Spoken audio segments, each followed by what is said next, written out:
The Story of the Three Bears. Once upon a time there were 3 bears who lived together in a house of their own in a wood. One of them was a little wee bear, and one was a middle-sized bear, and the other was a great big bear.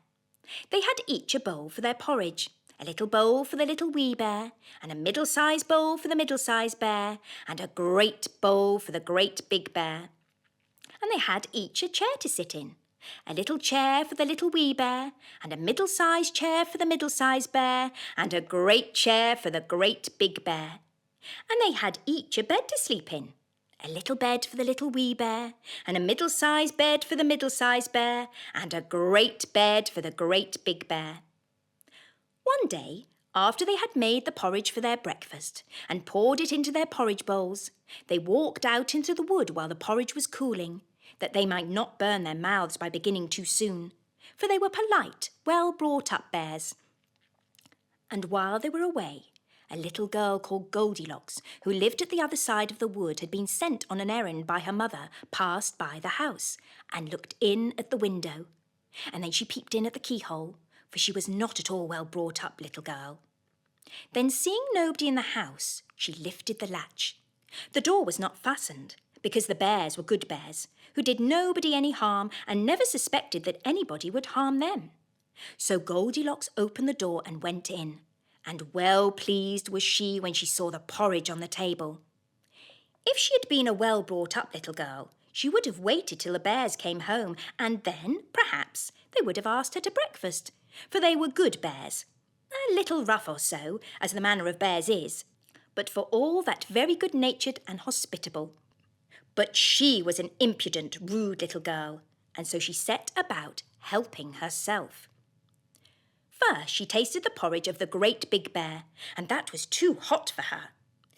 Next, she tasted the porridge of the middle-sized bear, but that was too cold for her. And then she went to the porridge of the little wee bear and tasted it, and that was neither too hot nor too cold, but just right. And she liked it so well that she ate it all up, every bit.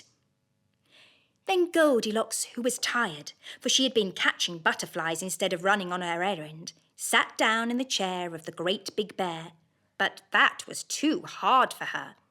And then she sat down in the chair of the middle-sized bear, but that was too soft for her. But when she sat down in the chair of the little wee bear, that was neither too hard nor too soft, but just right. So she seated herself in it, and there she sat till the bottom of the chair came out, and down she came, plump upon the ground, and that made her very cross, for she was a bad-tempered little girl. Now, being determined to rest, Goldilocks went upstairs into the bedchamber in which the 3 bears slept, and first she lay down upon the bed of the great big bear, but that was too high at the head for her. And next she lay down upon the bed of the middle-sized bear, and that was too high at the foot for her. And then she lay down upon the bed of the little wee bear, and that was neither too high at the head nor at the foot, but just right. So she covered herself up comfortably and lay there till she was fast asleep. By this time, the 3 bears thought their porridge would be cool enough for them to eat it properly, so they came home to breakfast. Now careless Goldilocks had left the spoon of the great big bear standing in his porridge.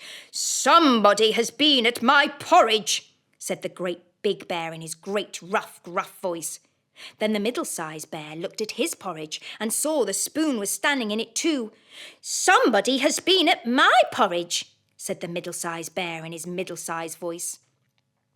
Then the little wee bear looked at his, and there was the spoon in the porridge bowl, but the porridge was all gone.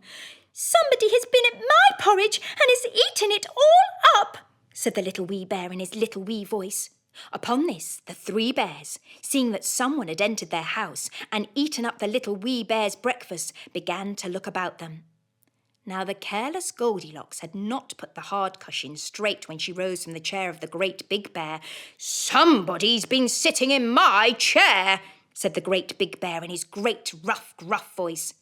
And the careless Goldilocks had squatted down the soft cushion of the middle-sized bear. "Somebody has been sitting in my chair," said the middle-sized bear in his middle-sized voice. Somebody has been sitting in my chair and has sat the bottom through it, said the little wee bear in his little wee voice. Then the three bears thought they had better make further search in case it was a burglar, so they went upstairs into their bedchamber.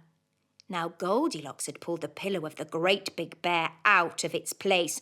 Somebody has been lying in my bed, said the great big bear in his great, rough, gruff voice.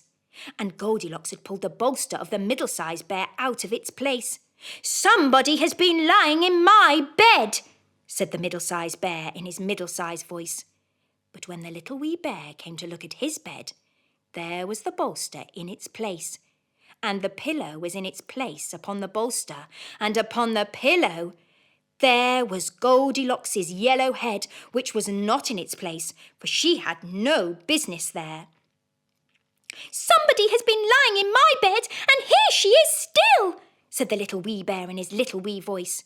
Now Goldilocks had heard in her sleep the great, rough, gruff voice of the great big bear, and she was so fast asleep that it was no more to her than the roaring of wind or the rumbling of thunder. And she had heard the middle-sized voice of the middle-sized bear, but it was only as if she had heard someone speaking in a dream.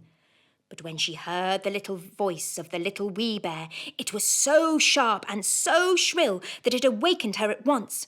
Up she started, and when she saw the three bears on one side of the bed, she tumbled herself out at the other and ran to the window. Now the window was open, because the bears, like good tidy bears as they were, always opened their bedchamber window when they got up in the morning. So naughty, frightened little Goldilocks jumped, and whether she broke her neck in the fall or ran into the wood and was lost there, or found her way out of the wood and got whipped for being a bad girl and playing truant, no one can say. But the three bears never saw anything more of her.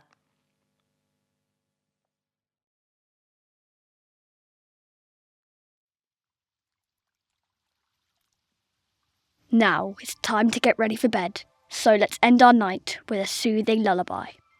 I love listening to lullabies as I drift off to sleep, so get yourself comfortable, take a moment to stretch everything.